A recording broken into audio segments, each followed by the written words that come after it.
Guys, today we're going to be looking at the Geshelli Labs Archel 2 headphone amplifier. And I went and got this because I wanted to try a little bit of an upgrade over my FX Audio DAC X6 DAC slash headphone amplifier I've been using.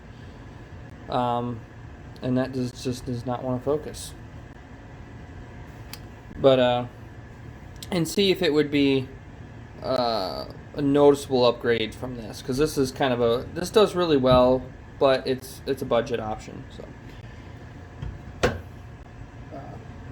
So let's take a look in the box here. Nothing super special. You get a little manual stuff, gives you a brief rundown on the amp and everything, and some specs over here. There's the specs. I'm not going to get too big into the specs. I'm just going to link in the description and a link to the website that I could say influenced me to buy this, and you get a nice card from Geshelli Labs thanking you for your business. These are made in the USA. A nice little microfiber cloth to keep the plexiglass clean, I suppose. And then this box would contain the little 12-volt power supply. And for future reference, if anybody's wondering what power supply these use, there's the numbers on it. So there you go.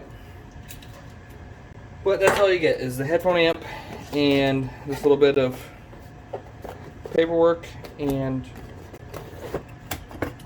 the headphone amp and the power supply. No extra additional connectors. And then we'll go over the outside here real quick. It's just a pretty typical extruded aluminum housing with plexiglass caps on the end, and as you can see, it makes for a really nice enclosure. And then on the front you got a power button right here. Well, it says power and LED, I believe. Long press to turn it on, long press to turn it off, and then short press or click it just to cycle through the LED colors, which we'll go through in a second. And then this button here is input select and gain. I believe the top one is always well, I think on this one that's short press to change input, long press to enable gain. You can see me in the reflection there. And then here's your 1/4-inch headphone jack. And then you get a power LED and then a secondary LED to let you know that the gain is enabled. And then a nice machined aluminum volume knob here with an indicator notch in it, which is nice. And then I honestly don't remember, because I got this a couple months ago and I've been using it for at least a month just to try it out before I did the review. I don't remember if these little rubber feet came on it or if I put them on there. Either way. And on the back side you get a 3.5mm audio input and a set of RCAs, and then your power connector. So and the plexiglass, as you can see, is quite a fingerprint magnet. That's probably why they give you the microfiber.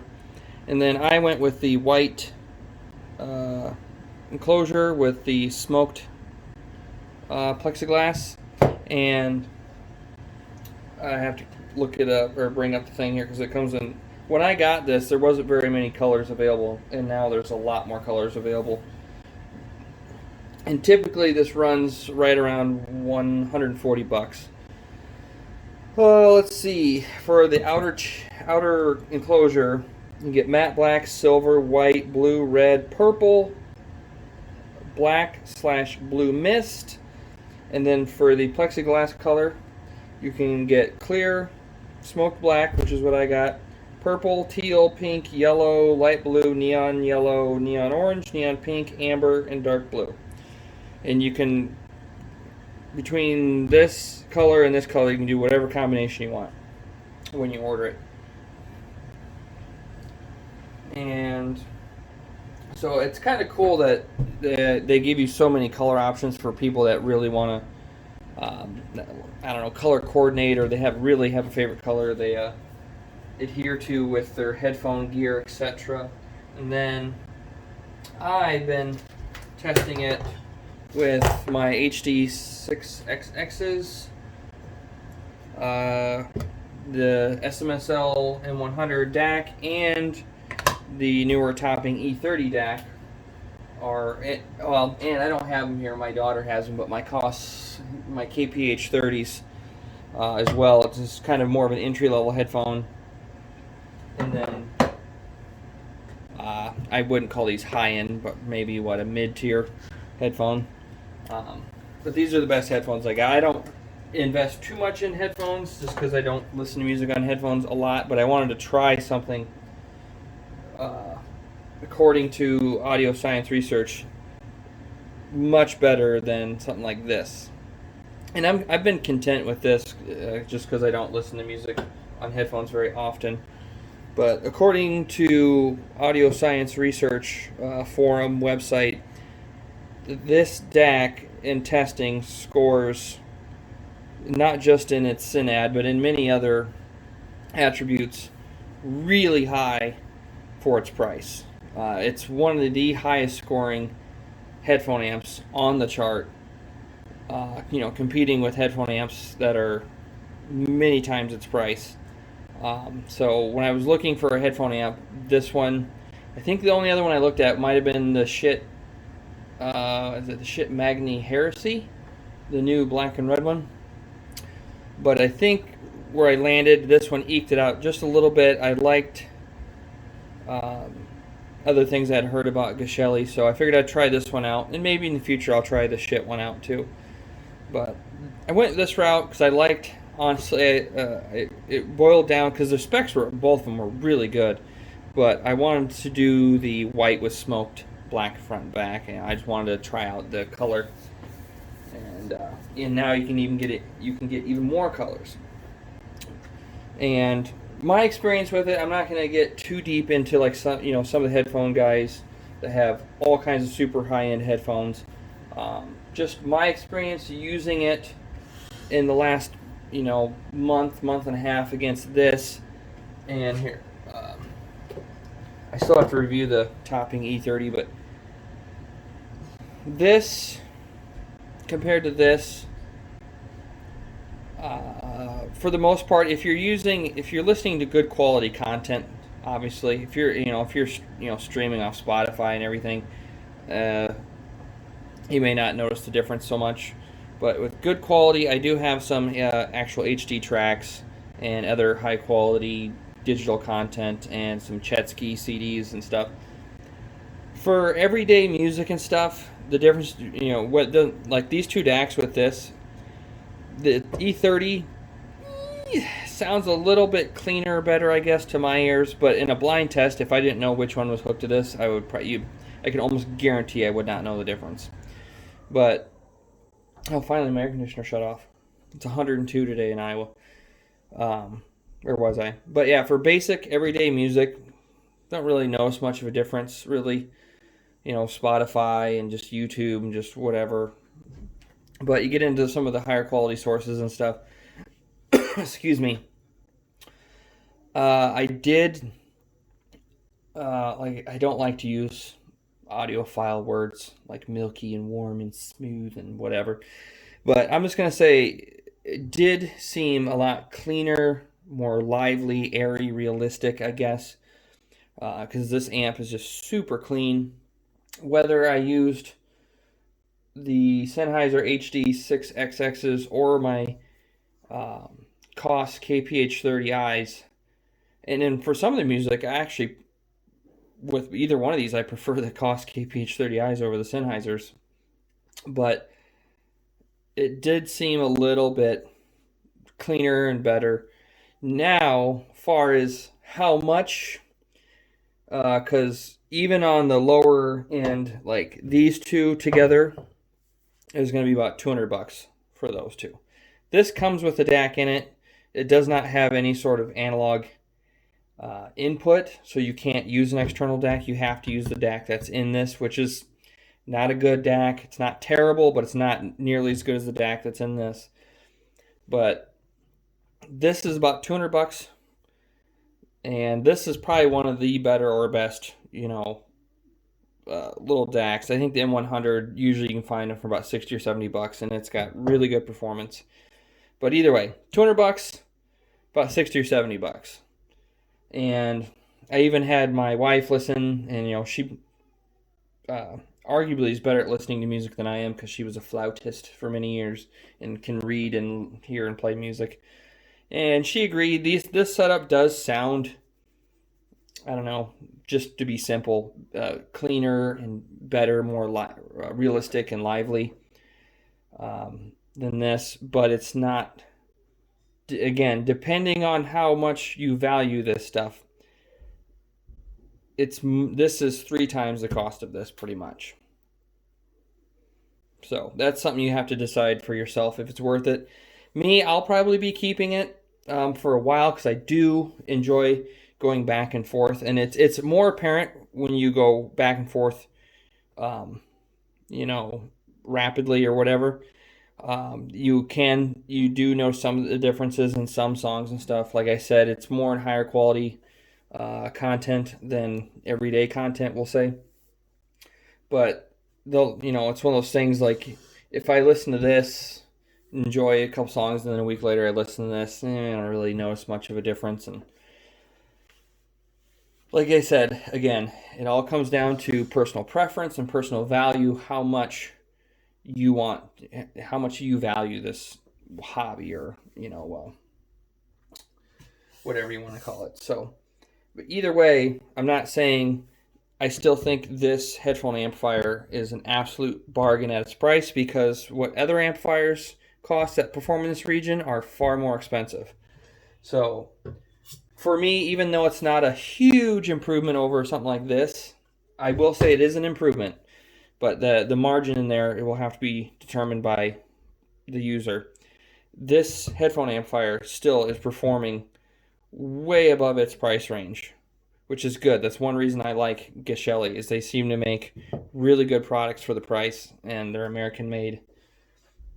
Good old mom pop company right here in the US, and that's what we need right now. So, but other than that, I don't think I have a whole lot. If you have any questions about it, put them down in the comments. I used it for about a month and a half between a bunch of my music and headphones, and I have zero complaints about it. Now, one of the other things, some people say it's not really powerful enough with some of the higher ohm headphones. I will say with the KPH30Is, those are 60 ohm headphone, had plenty of juice. With the HD, with my HD 6XXs, I think these are 300 ohm. I would have to, depending on how many beers I had, I would end up with a volume, with the gain off, with a volume at max. And it was pretty loud, but the thing to note is, even with the volume at max, it's still clean. A lot of amplifiers and stuff really run out of steam once you get sometimes even past 2/3 of the way, or you get about 90% volume. They really run out of steam and kind of just go flat or dead. This had zero problems all the way to the volume, all the way to the max. And then even bumping the volume down and turning the gain on, then I really no longer needed to max the volume out to get these loud enough. I mean, I still could. It's really loud. It depends how loud you like your music. In an open room, I'm usually around 80, 90 decibels at the most. That's a pretty big margin, really. But it just goes to say, I know a lot of people have complained that this doesn't really put out enough power. I like my music fairly loud, and I felt it has enough power. If you got 600 ohm headphones or something, or different headphones that suck up a lot of juice, and then maybe you want to go something else. But I did say I was going to plug it in. Let me get it plugged in here.